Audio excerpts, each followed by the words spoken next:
407 years ago. It's 87 years ago. 8-7, not a lot of people know that.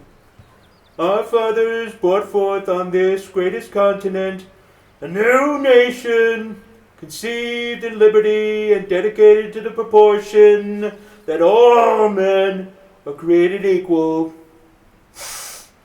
Now we are engaged in a great civil war, testing whether that nation, or any nation so concaved and so dedicated, can long endure. That means continue. We are met on a great battlefield of that war. Great generals on both sides. They should both get monuments. Military bases. They should never be removed. We've come to dedicate a proportion of that field as a final resting place for those who gave their lives that that nation might live. I prefer soldiers who don't get captured or killed, but they knew what they were getting into. So. It is altogether fitting and proper that we should do this. I'm here. It's very hot, but I'm here. Don't let the failing New York Times tell you otherwise. It would be a miracle if they're still around in 10 years anyway. Terrible people anyway.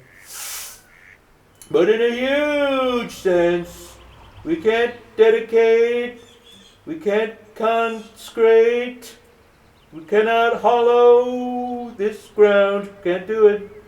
Brave men, living and dead, mostly the living ones who struggled here, have consecrated it a lot more than we can add or take away from. And I have a lot of power, a lot of power.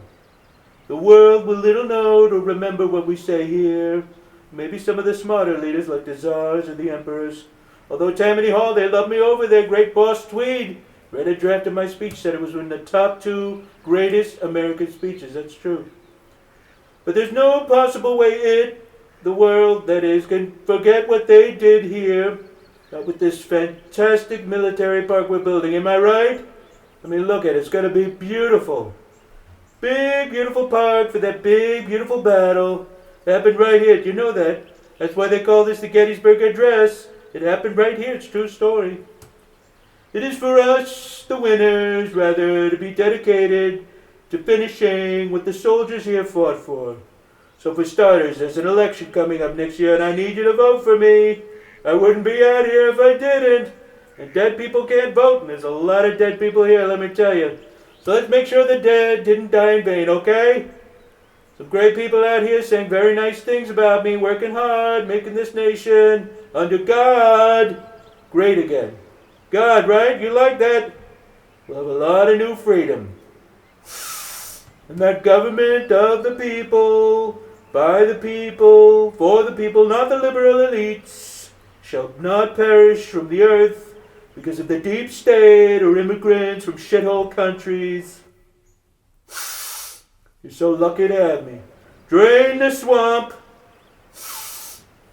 How do I get the hell out of here?